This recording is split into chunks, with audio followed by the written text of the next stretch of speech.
Friends, in your Reiki practice or in your relationship with your Reiki practitioner, does lineage matter? And if so, in what ways does it matter? Friends, welcome back to Heartscapes, where we are practicing the system of Reiki to be rooted, spacious, connected, and to remember ourselves. My name is Michaela. Welcome back to the studio. I'm really glad you're here. In this Ask Me Anything video, I'm responding to a question that came in through my Reiki Facebook group, Reiki Community of Practice with Heartscapes, from one of our members who was very curious about the role and importance of lineage in our Reiki practice. This is a fascinating subject. It has many layers to it, many different ways of interpreting and understanding the question. And so I want to say on the outset that what I share here in my response to this question is my own relationship with the question. I do not claim to have the right answer, the correct end-all answer to this question.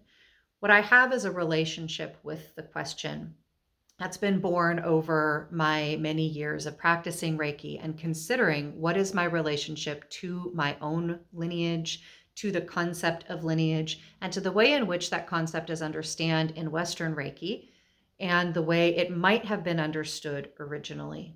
And so that's the perspective that my response is coming from. I'm really curious to know what your relationship to this question is. How would you respond to this question of lineage? So firstly, I want to read you the question as it was presented to me, the two parts to that question, and then begin with just defining what I even mean by lineage. So this member of the Facebook group asks, what are your thoughts on documented Reiki lineage? Should the paper trail define the Reiki practice? I love the way these questions are worded. So what I mean when I say lineage, and I think what it is generally meant in the world of Reiki when we say lineage is a teaching lineage. The connection from student to teacher back in time to the founder of the system of Reiki, Mikao Usui. And so for me, my first teacher was a woman named Elizabeth. Her teacher was a woman named Beverly. Beverly's teacher, that person's teacher, that person's teacher. And the documentation of that lineage is shared with students typically in these classes when one is initiated into the system of Reiki. The understanding is that each person along those lineage has initiated or attuned the students that come after them, that has, opened up their access to the system of Reiki through the practice of attunement. And that practice should be able to be traced all the way back to the founder of the system, Mikao Usui, who lived from about 1865 to the 1920s. And that oftentimes being able to track that lineage is seen as your authentication as a Reiki practitioner. So that's, I think, the common definition of what lineage means and why it's important. I want to look at lineage through three lenses. The first, directly connected to the description I just gave, is about the effectiveness of our Reiki practice. What the lineage within which we have received our training and the attunements that have passed from Mikao Usui down that lineage to you as a practitioner, what that means in terms of the effectiveness and authentication of your Reiki practice. I want to talk about lineage from the perspective of connection to history, connection to culture, connection to what has come before, and why that might matter. And thirdly, I want to talk about lineage with regard to our responsibility and our integrity inside of our practice to have an understanding and a relationship with the cultural lineage, the spiritual lineage, the factual, historic lineage of the cultures and the people that have bared that culture throughout time. And that's actually where I want to begin. Because my short answer to the question of is lineage important is yes. But again, the question is why? Why is it important? And the first and most powerful, potent reason for me as to why lineage is important is because our relationship to a practice that comes from a particular time and place is in integrity when we have direct connection to those cultural origins. Now, as a white American woman living in the 2020s, I do not have a direct ethnic, cultural, nationality connection to Japan. I have a deep and long-standing family love of the culture of Japan, and I come from a family that has spent a lot of time researching and immersing in things that are from that culture. But I have never been to Japan, and therefore my connection to that culture is, at least initially, at the surface level. And so for me to take on a practice that comes from a particular culture that was established in a particular historical moment that grew out of centuries of spiritual and cultural tradition, for me to take that practice on with any level of integrity, it's important to me to understand that lineage, that cultural lineage, that spiritual lineage, as much as I can if I'm going to step into this practice.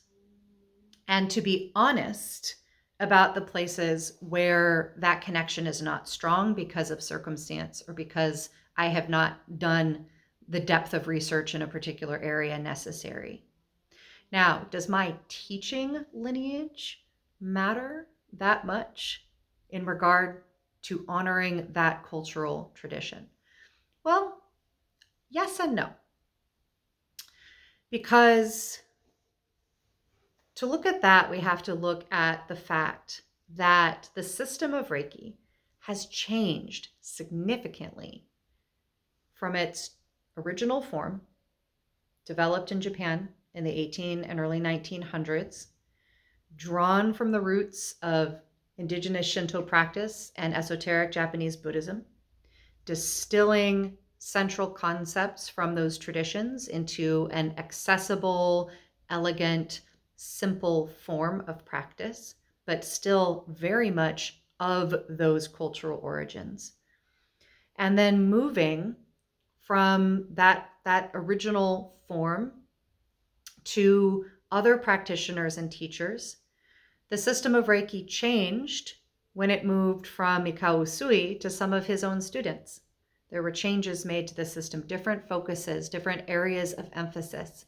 There's nothing wrong with that. This was understood and accepted, right? But there were changes. When the system moved from Japan to the United States through Hawaii, more changes were made. So when Chijiro Hayashi, who was Usui's student, taught Hawayo Takara, who was a Hawaiian woman of Japanese origin, living in Hawaii at the time when Hawaii was a territory of the United States, a colonized territory, not yet a state, still essentially under military occupation. There's a particular time and place and historical moment when that transmission occurred. This was in the 1940s, in the buildup, and then right in the midst of World War II. Japan was, the United States' enemy at that time, in active conflict with each other. And there were changes that Hawayo Takara made to the structure of Reiki, to what she said about its historical origins, to the fact that it was of Buddhist and Shinto origin. Those things had to be changed and modified and cloaked in order for it to be acceptable to practice this practice here in an occupied territory of the United States. And then as it made its way to mainland US, changing again. That original shift in significant aspects of the practice of the system of Reiki, and then bringing it into the United States in the 1950s, moving into the 1960s, opened the door wide for that system to be changed again and again. This is one of the qualities of American culture that is sometimes either celebrated as a positive aspect of the United States, or is criticized as a problematic aspect of the United States. And that would be the motif for the archetype of the melting pot. I remember as an elementary school child learning about this idea of the melting pot, where the United States is a place where all cultures can come and be welcomed and assimilated into American culture. And that those pieces of culture and history that were significant in different countries of origin get dropped into this cauldron of the United States, into this great stew of the melting pot, and all of it gets melted together. I remember very clearly the metaphor that my teacher used of creating a delicious stew where all of the ingredients are important, but the creation, the final product, is greater than the sum of all of those parts. It was presented to me as a very positive aspect of the United States, that so many cultures could come together, blend together, and create something new. Over the years, and through my young adulthood, and ever moving on into my adulthood, and particularly in the context of my career in social justice leadership development and anti-racism work, I've come to understand that metaphor, that experience of the melting pot, is actually something that is quite problematic, and that many people experience that as cultural erasure. Oftentimes those cultures or those people coming from places that are in tension with the United States, or coming to the United States under duress, or coming here for a better life and experiencing racism or ostracization, otherization, and experiencing those cultural elements that make them particular, that are special to their own cultural lineage, having those things dropped into that melting pot, boiled down, diffused, and appropriated for other purposes. And from that perspective, this quality, this aspect of the United States can be very, very challenging and problematic. And it's something that I believe we all have a responsibility, particularly those of my complexion, have a responsibility to shift that process, right? And to really go to the ideal that is represented inside of this metaphor of the United States being a place where people from other cultures can come, can be welcomed, can bring their special magic, and have that be honored, appreciated, understood for its origins, for what makes it special in particular, and not melted away, not appropriated and used for other purposes.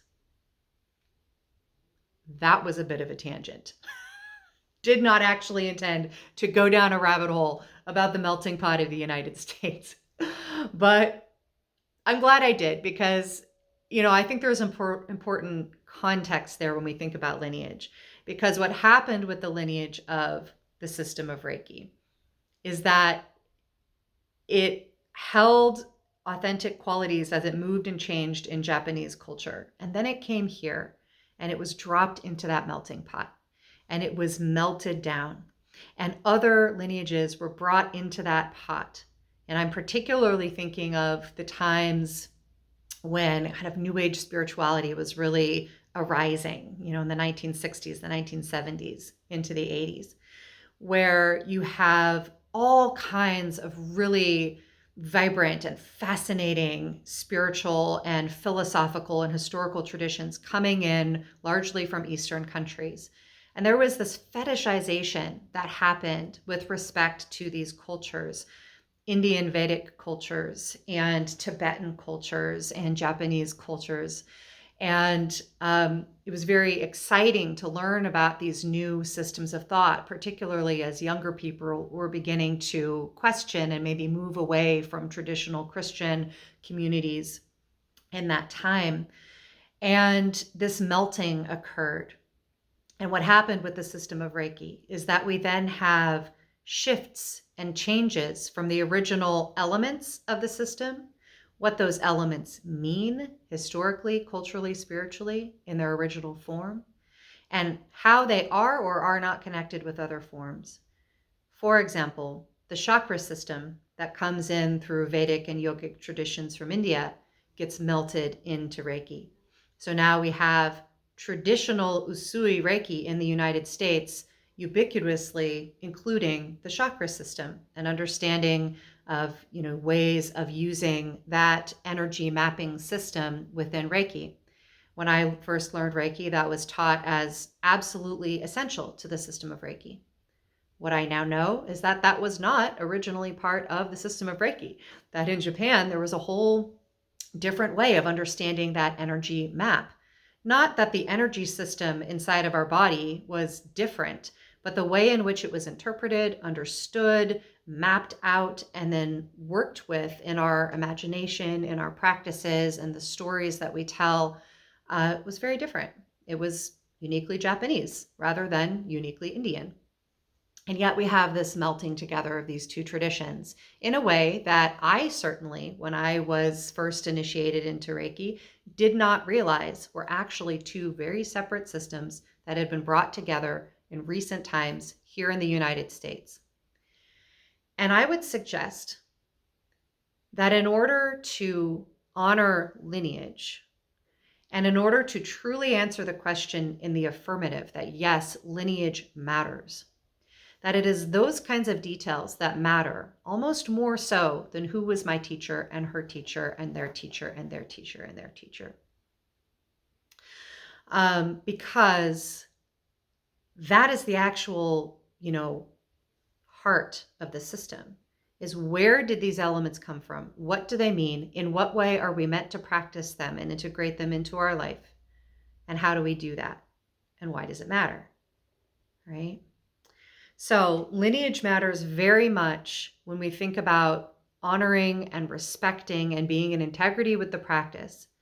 And knowing who our teachers were matters, but more so than that, understanding what their perspective and their relationship to the system of Reiki was. Now that's not always possible, right? I can't necessarily know who all of those people were. But it's really fascinating to make that effort, right? I've had really interesting conversations with my teacher's teacher about her perspective on Reiki and how she learned and so on, and what her teacher was like. And it's important for us to know that at some point along that lineage, there were changes made to the system itself. And while we might not be able to track exactly where those changes occurred, I mean, we know the big ones. We know a lot about how it changed from Usui to Hayashi and from Hayashi to Takata and from Takata to her students, right? We can document those changes. If anybody wants to know more about that in more detail, I would be happy to do another video on that. If that's of interest to you, just drop that down below. And so those changes and those perspectives of our teachers about the system of Reiki matter just as much as who they were. Matter, I will say, more than attunement. And that's where I want to get to the question of effectiveness. Why lineage does or does not matter when it comes to the effectiveness of our Reiki practice, whether or not we really even have access to Reiki, are able to draw on Reiki and use it in a Reiki session. Because it's here where I think we have the greatest misunderstanding and misinterpretation of the importance of lineage in our Western perspective. So let me unpack that a little bit. So this comes from our understanding of what attunement means and our misunderstanding of what attunement means. Now, I'm doing another series of videos that walks through the 5 elements of the system, what they mean in their original form, how they work together to create a complete system. And in that series, I talk about attunement. I'll put that link in the description down below. In its original form, this element of the system of Reiki is very different than how we hold it in Western Reiki. In Western Reiki, the way that it's understood is that attunement is how the mystical access to Reiki energy, spiritual energy, is opened up in a person. And that before one is attuned, one does not have conscious access to Reiki. There's a wide range of the ways in which this is interpreted. The extremes of which being you absolutely do not have Reiki, you do not have access to it, you cannot use it until you are attuned. To perspectives that might look more like, you have it, it's part of you, but in order to really consciously use it, you need to be attuned. But all along that spectrum is this belief that attunement is the important piece in a Reiki practice. And that in taking on the practice of the system of Reiki, one must be attuned, and that is the most important piece above all other pieces. That if you are attuned to Reiki by a teacher who was attuned by a teacher who was attuned by a teacher, and so on, back to Usui, who was divinely granted the system of Reiki and access to it, that is how you access Reiki. And that you don't necessarily have to do anything else in order to access Reiki. And that is an incorrect interpretation. This is a bit of a controversial piece, right? And if you disagree with me on this, I welcome conversation, right? But attunement is not what we think about it in the West. In the perspective of Reiki's origins, Reiki, spiritual energy, simply is what we are. You are Reiki. You have access to Reiki. It is what animates and connects us. It is life. It is life itself and the connections between all life. You do not need anybody else to give you access to that. It simply is who and what you are. Spiritual energy.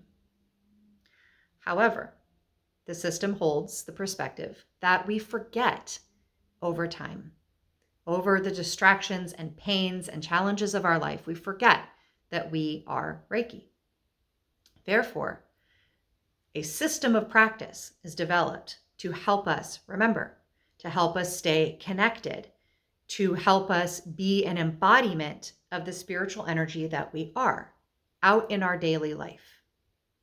That's what the purpose of the system of Reiki is. That's what the purpose of our teachers are, to help facilitate a direct experience with something that is already and always true, that you are Reiki, that you are divinely connected, not only within your own sweet self, but in the whole and full web of life within and around you. That is always true.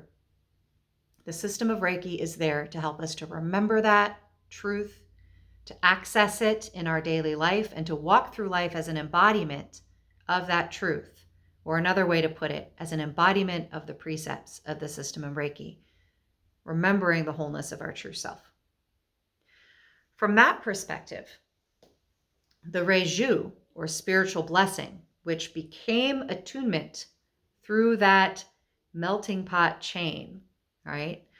The original form is called Reiju, spiritual blessing. It is a ritual of connection between practitioners, between teachers and students.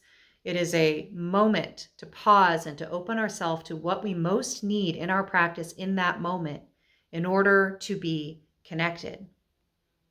It is an agreement with each other to be in practice and connection. It is an opportunity to take a moment and have an embodied experience of our true self and to open ourselves to what we most need to continue working towards that deep remembering and embodiment of this truth of connection. That is what Reiju is. It's very important. It's an essential sacred ritual within the system of Reiki. It's the fifth element in the system of Reiki that is made up of 5 elements. But Reiju is not what ultimately and essentially gives you access to Reiki. It's not. What gives you access to Reiki is your own diligent practice in remembering that you already have access to Reiki, right? Therefore, the idea that we need to know our lineage and we need to be sure that we've been attuned by a teacher who was attuned by a teacher and so on, back to Usui, that is the thing that is most important about our lineage is false. From my understanding, from my years of studying the original system of Reiki from its origins. I would go as far as to say that a person who researches the system of Reiki, perhaps through books such as The Japanese Art of Reiki by Bronwyn Logan and Francina, that really maps out that original form. A person who studies the lineages that led into the system of Reiki, namely the indigenous practice of Shinto, which this is a really wonderful book for, which I think is probably backwards on your screen right now, but it's called The Essence of Shinto, Japan's Spiritual Heart. I will put a link to that book down below. A person who works with Japanese forms of esoteric Buddhism. For example, there are 2 Shingon temples in Seattle and in Portland that do online classes that are free or donation based. I've taken those classes for several years and really, to the degree that I can, immersed in that aspect of Reiki's lineage. And it's opened up so much understanding of these 5 elements of the system, where they come from, how they work together, and why they're there, right? It's like dipping into this deep well of context, right, of where these things came from and why they're important. I'll put links to those 2 temples down below. That's the Henjoji Temple, Shingon Temple in Portland, run by Reverend Kosho Finch, and the Seattle Koyasan Temple that is run by Taijo Sensei. So I'll put links to their classes down below. If a person accesses these resources, gains this knowledge and education, and then actively and diligently practices the actual practice that are outlined in these books, puts those into their life, contemplates the precepts, works on embodying those precepts in their life, works with the meditations that are described in these resources, and does that diligently throughout their life, but is never attuned, never goes through an attunement process with a teacher, that person can have a more robust, effective, deeply effective Reiki practice than somebody who has only received attunement and has not done any of that context, has not done that diligence, is not working with those practices. Perhaps they've received an attunement, they've been told that they are now able to access Reiki, they've been taught a series of hand placements, and those 2 things are presented as the most important, attunement and hand placements. Nothing else matters. Go on about your Reiki practice. That if we compare the effectiveness, and I mean how the practice impacts their daily life between those 2 individuals, that we will likely see a deeper effectiveness in the person who has taken on the practice from its cultural perspective and not been attuned than the person who has none of that context but has been attuned. Now, that is a controversial statement, I realize. I am open to your perspective on that. I'm open to your disagreement about that. I also realize that was a generalization, right? A vast generalization. And that even without the context, if one is attuned to the system of Reiki and really diligently settles into that practice and makes it their own, then one can have an incredibly effective and fulfilling practice. But it's a different practice than the system from its original perspective. And so does lineage matter in that case, right? Because I would argue that at that point we've broken the lineage because we're no longer in the mindset. We're no longer connected to the original understanding and purpose of the system. We have stepped inside a different system, or we've stepped inside a different experience. It maybe isn't even necessarily a system of practice. And so at that point, we've broken the lineage, whether or not we know the names of all of those teachers going back to Usui, right? And so to the second part of this person's question, does the paper trail define the practice of Reiki? To that part of the question, my answer is a definitive no. No, it does not. If we only have the paper trail and we only have attunement and hand placements, we know the names of all of the teachers, but we don't understand the path that they've walked, and we don't know how this practice looked and felt in its original form, and we don't know where the changes have been made, then our practice is not of that lineage, that original lineage. However, if we don't have any of the names of our teachers, but we have a robust practice that is rooted in the understanding of what this system is, that's what defines our practice. What defines our practice is how we take it into our life and how we build a relationship with it. And that includes our relationship with the origins. Now, we might choose to still practice Reiki in a way that is more aligned with the Western forms. I don't believe that those two things have to be mutually exclusive. We can understand what the system of Reiki was originally. We can understand those 5 elements, and we can understand the ways it was changed, and we can choose to practice the changed forms because those might align better with a person's life, intentions, beliefs, thought processes. I think that's perfectly fine. There are beautiful systems of practice that have developed in the West. The challenge that I have is that we tend to have an assumption inside of Western Reiki that what we learn in Western Reiki is Usui's Reiki. And it's not. It's not. It's a different system of practice.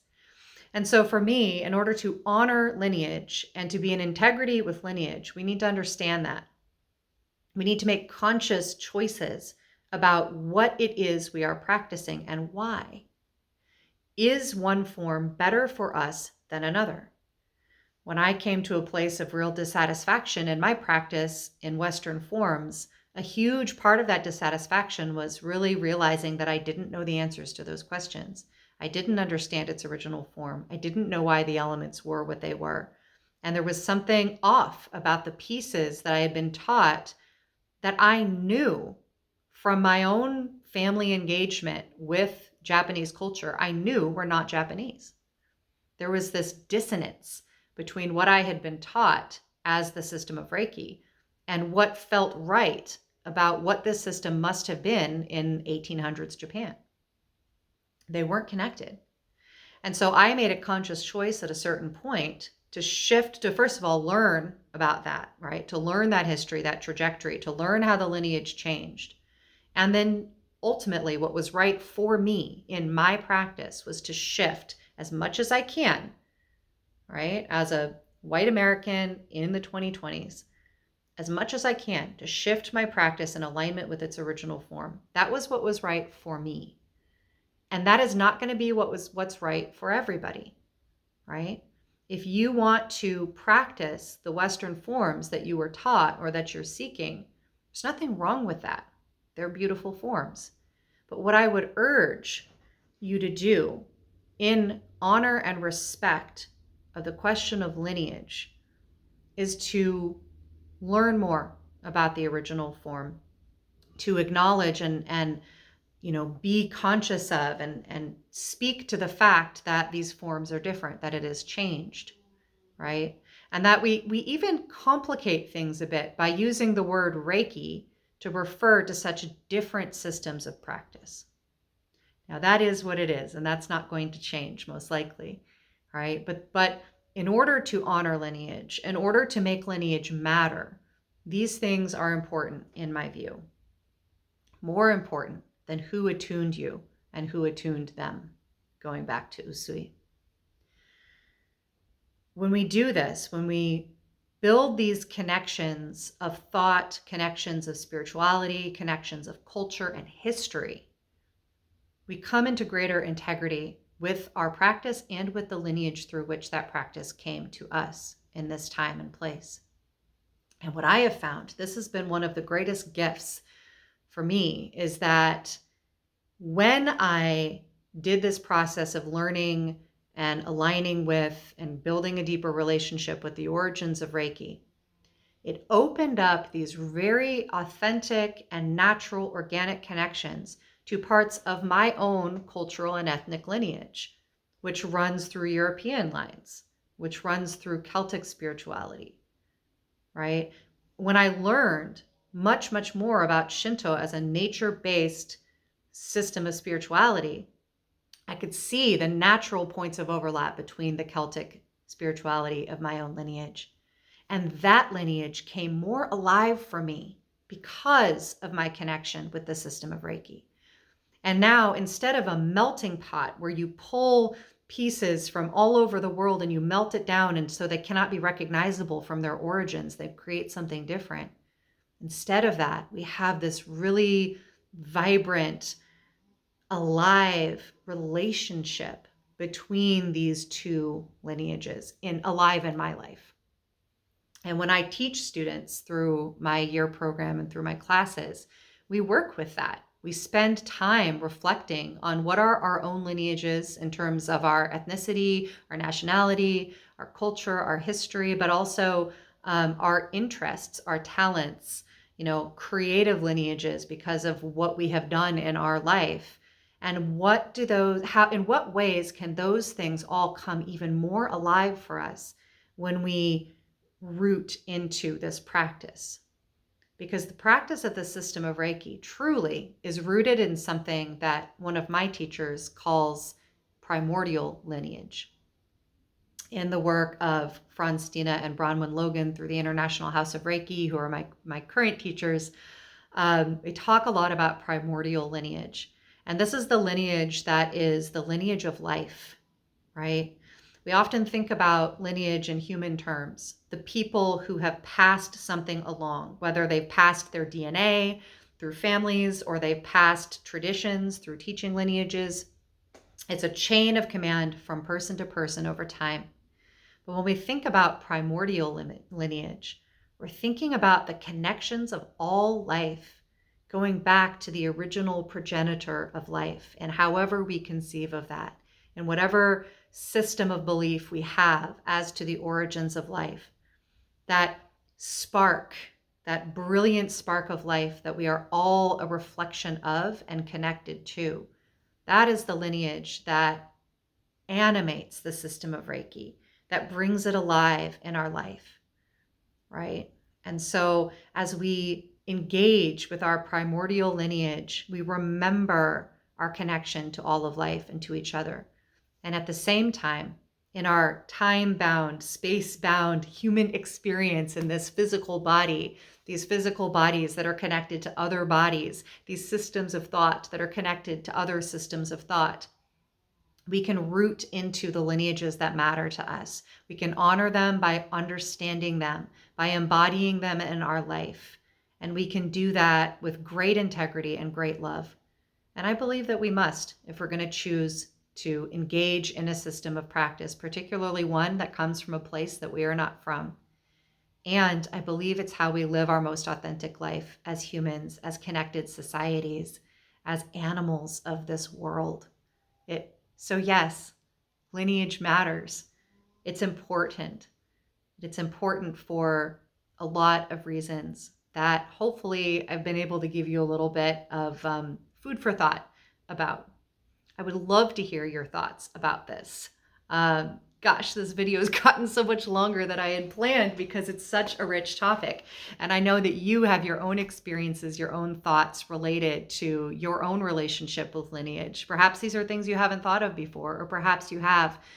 And I would love to continue that conversation.